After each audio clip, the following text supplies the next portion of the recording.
Jonathan. Hey, congratulations on Donny's bar mitzvah. Thank you. I appreciate it.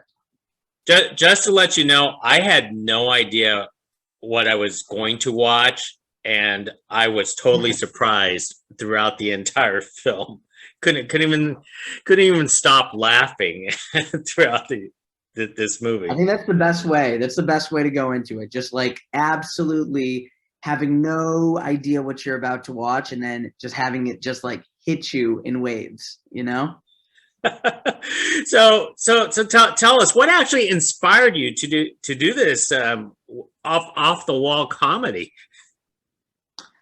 Well, my comedy style is always a bit off the wall and different and risque. But I've had this idea for like a really, really long time, since high school actually, just to do kind of a very absurdist, crazy, rated R, raunchy bar mitzvah movie, just because I grew up going to all these different bar mitzvahs and I experienced all these different things to a degree. And I felt that there was so much comedy to be made at the bar mitzvah scene. And I've seen all these other, films about weddings and about birthdays and this and that. And I was wondering why there was never a bar mitzvah film made, because there's so much room and opportunity for humor. So it was just an idea that I've had for a while. And then, I'd say maybe like 4 years ago, I was like, thought about the idea again. I had some notes that I jotted down. I read those notes. I was like cracking up, laughing out loud. I was like, I got to make this movie. I got to make this reality. So I sat down, I wrote down the script, and I just basically hustled, had the script, met with a bunch of investors, put together decks, and raised money for the film. And 3 years later, shot, pre-production, post-production, edited, and now I'm talking to you in our sweaters. I'm curious. Are you Jewish yourself? Because personally, I have never been to a bar mitzvah, and I thought it was really funny that you used Asians to go to a bar mitzvah. I guess we don't get invited to many bar mitzvahs ourselves. Yeah, I try to think of like literally probably like the type of person that would be the least removed from bar mitzvahs, and I figure it would probably be Asians. That's so, and it's funny because you saw the film. Every character in the film is like completely outrageous and like completely erratic, and then the Asian couple is like the only normal per se couple of the entire film to a degree. Um, but yeah, I am Jewish. That's kind of what gave me the knowledge, I guess, about all the bar mitzvahs and stuff. But like, I tried to make the film very not Jewish so that it could appeal to a wider audience, so that it just takes place at a bar mitzvah, but it's not a Jewish film, if that makes sense. So you guys do get drunk and dance a bit at bar mitzvahs. That's for sure. Oh yeah. That's listen. The proof is in the pudding. All right. I mean, listen. As a bar mitzvahs get more fun as you age. All right. 13-year-old, it's awkward. You're grinding with girls that you like, and your parents are watching you. And then 18, you're finally drinking, kind of like getting schlossed. And then when you're a parent, you're drinking even more and making the same bad mistakes that you were making when you're 18. You're just older now. So riddle me this: are those events really for the children, or are they for the adults, as indicated in the film? They are for the children with heavy air quotes. Heavy air quotes, I always say that there's like so much money gets thrown into these big grandiose parties, and a majority of the guests are adults. They're not kids. And then B, there's top shelf vodka going around. There's caviar, potential hors d'oeuvres, just like really beautiful hors d'oeuvres and high end alcohol and all this stuff going around. It's like, that's not for the kids. That's for the adults, So, I mean, the proof is literally in the pudding. The kids have their own little section usually, and the rest is for the adults to just rampage. And you know, it's all these bar mitzvahs are usually just like an excuse for parents to spend a lot of money and throw kind of a party that they wanted to. Now, But it's being all funny, so it's all good. absolutely well, being such an R-rated raunchy comedy, was it hard to cast the children into a film like this? Initially, yes. Because it's so, I would say mainly because of the culture today. And there's a lot of, you know, the PC culture. So a lot of like people, when I was taking the script around, they were like, ooh, I don't even want to touch this. You know, like this is a little too risky for me. But then we found this one casting group, Doro Sherwood, and they've worked with Nickelodeon and Disney and were really known. And they read the script and they're like, this is absolutely something we want to be involved in. And they were so gung-ho and like understood it and were vibing with the comedy. And they brought unbelievable kids. And I mean, as you saw in the film, the kids were fantastic. They played the part, they all got into character. And so once we had that casting group on board, it was like butter. There were people coming in and out. You know, we saw a lot of different kids, but ultimately the ones that we landed on were just meant for the role. So when you were directing on this film, were there challenges in directing the children? Did you have to hold back some of the jokes, you know, on production because they are children? Yeah, I mean, there was challenges, because this is my first feature. So there was a lot of, you know, I've made a lot of other shorts and videos, but as a feature, everything's larger and there's, you know, a set teacher and all that. So there were definitely challenges. Like the first day of filming was the grinding day, like where the kids were grinding up against each other and like they didn't really know each other yet that well. So it was kind of awkward for them, which actually worked well on camera. But it was like tough to get them to do it. And the set teacher was a little bit uncomfortable with everything that was going on. But as things kind of progressed, aka to, you know, the kids fully wearing dildos on their head, you know, people loosened up and, you know, we got to know each other a little bit better, and it was easier and easier to, you know, work with the kids and have them do these things. But that first day was definitely, it was tricky. We had to almost completely reshoot the first day because it was such, you could feel the tension on screen of people kind of not knowing each other. So we almost had to completely reshoot that day. I don't know. Just watching the film itself, it looks like it was a lot of fun for you to for production to direct something like this.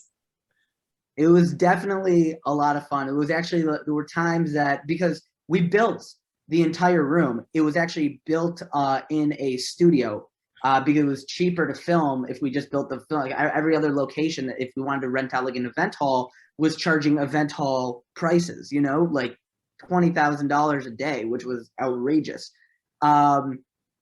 So we built that entire room. So we had this party room. So there were times after we were done with the day that the cast and crew would just party, you know, in the party room that we built, because why not?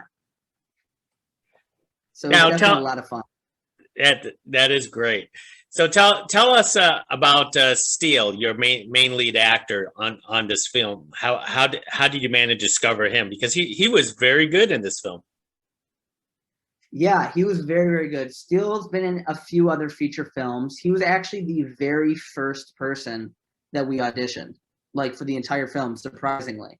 And he just crushed the audition, and we went with him. And the issue was he was our lead, and I was like, he just doesn't look Jewish enough.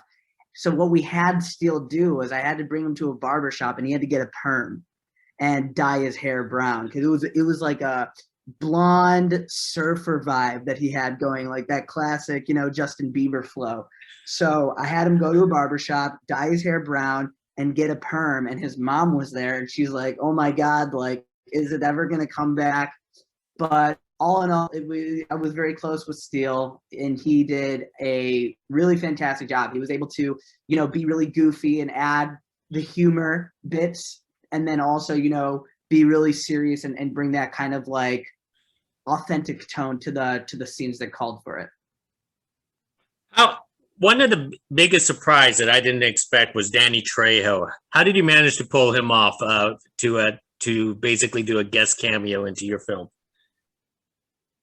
You know, we sent this script, that scene, we were thinking who would be the best part for that, like just be the agent. And I've grown up watching Danny Trejo. I loved Machete. Like Machete is like one of my all-time. All right, I love Machete. So we reached out to him, and he surprisingly like was very down. He loved the script. He thought it was hilarious, and he's never done, for the most part, stuff like this. Like he's usually the gun for hire, the mercenary, the grunt, you know. So this is like a complete 180 in terms of roles that he'll play, like an undercover cross-dressing cop at a bar mitzvah. Like, you know, it's not gonna happen again.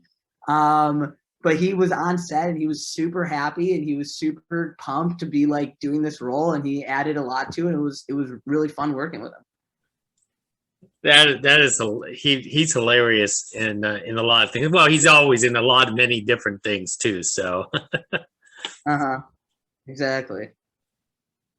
Now, I guess one of the, you know, this biggest special effects scenes that you did. Well, it's not special effects, but it was the puke. tell me about handling that, and was it oatmeal? It was a concoction. We worked with our art director and prop person who came up with the idea of like how I just wanted it to be like just as gross as possible, just like the most amount of puke that you could see possible. And one of them was like, I have an idea. And then they brought this massive tube with like a pump, and it was like orange juice, oatmeal, some like thickening powder, just a bunch of like, it was gross. All right. And to be quite honest, I was actually just looking at, like, we were doing testing outside before we shot. I have some videos on my phone that are hilarious, but the actress, Isabel, was such a trooper because we had to do like 3 takes of that. And it just was going all over her face, inside her shirt, just, you know, and she had to get every time, you know, completely washed up, new clothing. But it turned out great. you definitely did actually put her through the ringer there. Yeah, she might have some PTSD. So after I obviously, you know, like any production, you guys have a wrap party. So I'm just curious, were the dildo hats the gift for the wrap party, or did you guys have to dispose of all that? I actually still. Do you want to see the dildo hat? I have the dildo hat. Yeah, go for it. I'm grabbing the dildo hat for you. One sec.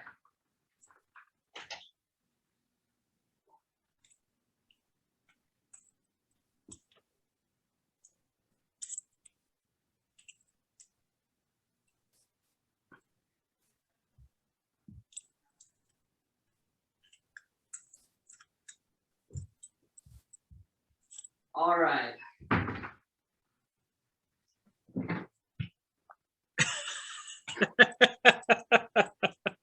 Here it is in all its glory. Wow. So, no, these were not given away, unfortunately, as I would have liked them to be, but we only had a limited amount, and I knew that like later on when the film came out, I would want to use them for marketing or something.